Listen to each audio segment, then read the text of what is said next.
guys, for today's video, flexing my cherry tomatoes. So, siguro more than 100 inches nito guys kasi hanggang mula dito yan. Tapos, gumapang na siya dito sa katayan ng patola natin.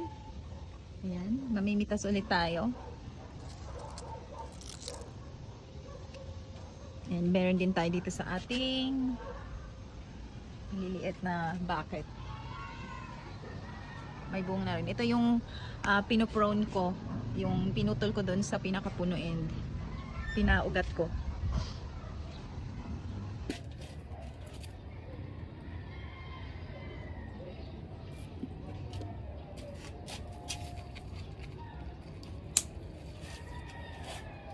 Pahinugin na lang natin yan.